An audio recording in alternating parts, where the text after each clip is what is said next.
जो अपने आप को हिंदू बोले, उसे अन्य मतों के ग्रंथों कुछ नहीं पता होता, वो पढ़ेगा ही नहीं।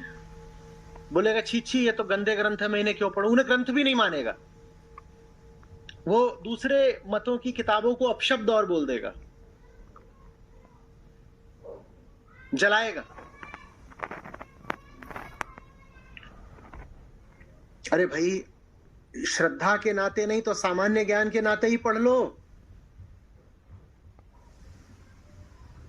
किसी किताब का असर अगर करोड़ों अरबों लोगों पर हुआ है, तो क्या तुम एक साधारण उत्सुकता के नाते भी जानना नहीं चाहते कि उस किताब में क्या लिखा हुआ है? या ये कह दोगे कि इस किताब को छूना पाप हो गया या कुफ्र हो गया?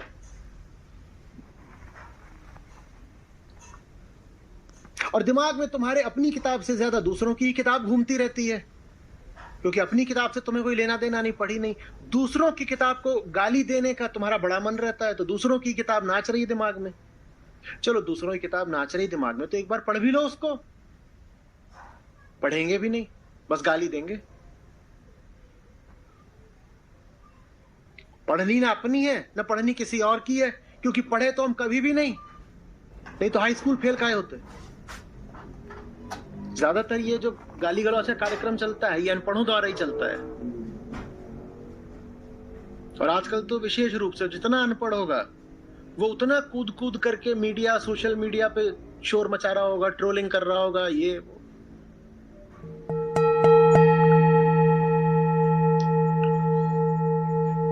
उदार मना बनिए।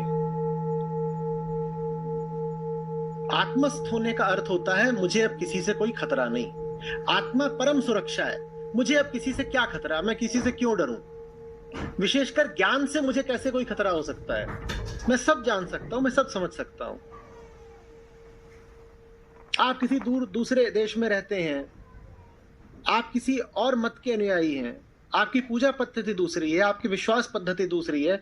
आप आइए, बैठिए, मुझे बताइए आपके यहाँ पर लोग कैसे पूजा करते हैं, मुझे बताइए आपका दर्शन क्या है, मुझे बताइए आपके विश्वास क्या है। मैं सब सुन सकता हूं।